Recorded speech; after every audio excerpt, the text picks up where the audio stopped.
Ne jamais mettre tous ses œufs dans le même panier, c'est une phrase qu'on nous apprend depuis tout petit. Je suis sûr que tu l'as forcément déjà entendue quelque part. Et donc dans cette vidéo, eh bien, on va parler de la diversification, comment bien diversifier son capital pour le mettre en sécurité et pour pouvoir également aller chercher de la performance. Parce qu'aujourd'hui, la phrase ne jamais mettre tous ses œufs dans le même panier, c'est quand même une phrase qui est utilisée un peu dans tous les sens et qui est très souvent mal interprétée. C'est-à-dire qu'on a tendance à vouloir surdiversifier, mais en fait, il y a un danger avec la diversification, c'est que si tu commences à surdiversifier ton capital, eh bien, tu vas diluer ta performance et tu vas également augmenter ton exposition au risque. Mais ça, ce sont des choses qui sont invisibles ou qui vont se voir avec le temps. C'est pour ça qu'il faut que tu regardes cette vidéo jusqu'au bout d'ailleurs. Si tu souhaites être au courant de toutes les prochaines vidéos qui sortent, évidemment, n'hésite pas à t'abonner. Ça ne coûte rien, ça prend 10 secondes. Et au moins, ça me permet de me donner de la force également pour que je puisse te faire d'autres vidéos sur des sujets bien spécifiques, évidemment, toujours dans l'univers de la finance. Donc, pour revenir sur la diversification, en fait, généralement, qui c'est qui va te dire de ne jamais mettre tous ses œufs dans le même panier? Ça va souvent être eh bien, les personnes que l'on connaît dans notre entourage. Donc là, déjà, dans un premier temps, j'ai envie de dire, est-ce que tu as envie d'écouter en finance des personnes de ton entourage qui n'ont pas forcément atteint les objectifs que tu t'es fixés? S'ils les ont atteints, évidemment, tu peux les écouter, mais fais attention. Et après, deuxième type de personne qui peut être amenée à dire ça, ça va être ton conseiller bancaire ou les gestionnaires de patrimoine.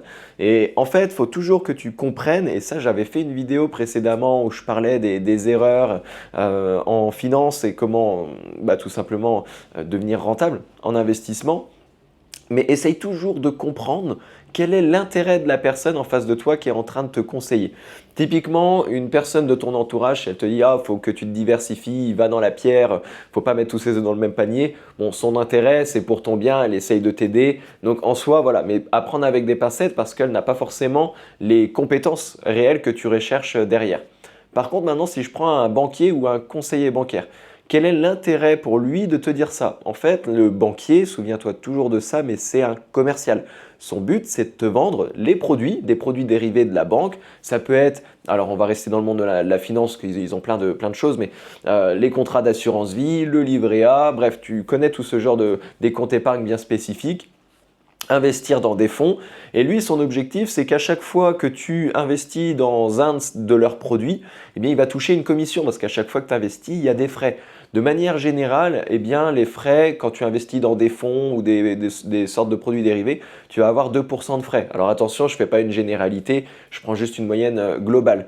Mais typiquement, toi, si aujourd'hui, tu as 10 000 euros de côté, tu vois, 2%, ça te fait 200 euros de frais directement pour ton capital à 10 000 euros. Mais si tu commences à faire 2% pour ici, 2%, plus 2%, plus 2%, et en fait, tu es en train de faire dégringoler tout simplement ta performance derrière, sans même la faire dégringoler de par le fait que tu es surdiversifié, juste parce que déjà tu payes beaucoup trop de frais. Parce que l'intérêt de la personne qui est en train de te conseiller, eh bien, c'est juste de te vendre des produits, tu vas faire un peu de performance et puis derrière, lui il s'en fout, de toute manière, il a gagné. Le gestionnaire de patrimoine, c'est exactement pareil que le banquier. Pour moi, son objectif, c'est de te conseiller, de t'envoyer sur des produits qui vont performer, mais où forcément lui il va toucher derrière.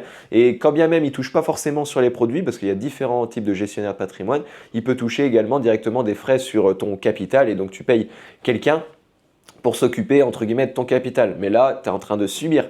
Pour moi, cette personne est le meilleur conseiller que tu puisses avoir. C'est toi-même. D'ailleurs, c'est pourquoi je recommande à tout le monde de créer soi-même son propre fonds d'investissement privé. Moi, c'est ce que j'ai fait il y a de ça quelques années. D'ailleurs, j'ai fait une vidéo que je te mets dans la description où je t'explique comment créer toi-même ton propre fonds d'investissement privé pour faire travailler ton épargne comme un fonds d'investissement sans passer par X, Y, Z et sans avoir des frais à tirer l'arigot. D'ailleurs, il n'y a même pas besoin de ticket d'entrée puisque c'est ton propre fonds, entre guillemets, ta propre argent. Tu n'as pas besoin d'un ticket d'entrée. Parce que si je reprends un gestionnaire de patrimoine, de manière générale, il va te demander peut-être 10 000, 50, 100 000 euros de capital pour pouvoir entrer. Un conseiller bancaire, il n'y a pas forcément besoin de ticket d'entrée. Mais voilà, je pense que tu m'as compris là-dessus.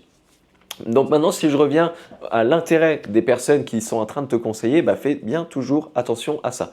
Maintenant, si on enlève le fait qu'il n'y a plus de gestionnaire de patrimoine, plus de conseillers bancaires, plus de fonds d'investissement, que là, tu te retrouves maintenant tout seul. Est-ce qu'il faut diversifier pour se protéger? Oui, c'est vrai que souvent on se dit, bah, est-ce que je dois jouer la diversification pour me protéger mais au détriment de ma performance?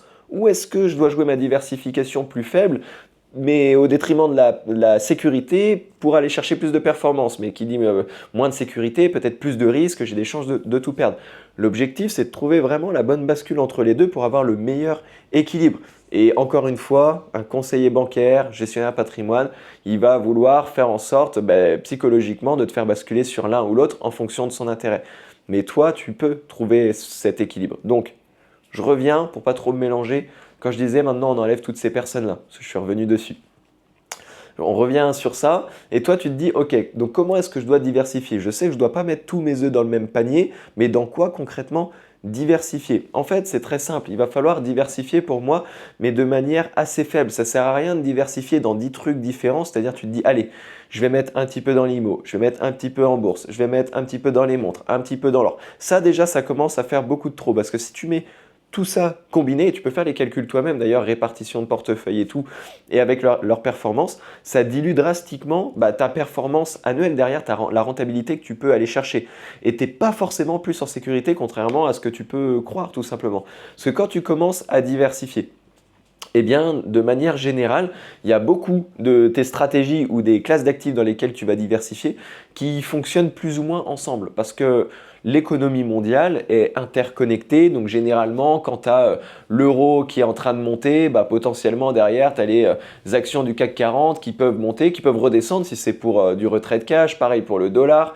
L'or, quand elle monte, c'est généralement que les actions US ou l'économie mondiale commencent à chuter parce qu'il y a un peu de stress, donc l'or monte. Donc vraiment, tout est interconnecté. Et ce qu'il faut bien faire attention, c'est que si tu investis dans des choses qui sont interconnectées et qui évoluent dans le même sens, parce qu'il y a des choses qui évoluent dans le même sens, c'est comme si tu doublais ton risque. Donc regarde, prenons un exemple, comme quoi tu pourrais augmenter ton risque.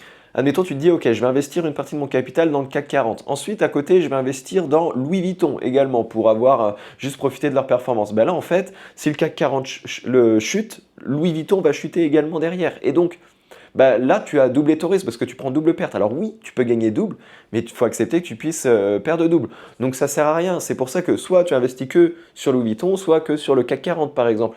Ou alors ta stratégie, la stratégie d'approche, si tu vas chercher des actions individualisées en Europe et que tu investis sur le CAC 40, il faut que tu aies une stratégie d'entrée-sortie qui est un peu, on va dire, semi-passive, un peu plus spéculative, pour que quand ça chute, toi, tu sois sorti, voilà, et que tu viennes profiter d'une rentabilité un peu différente, que les courbes avancent différemment. Je ne sais pas si tu commences à saisir ce que je veux te dire là, mais c'est très important.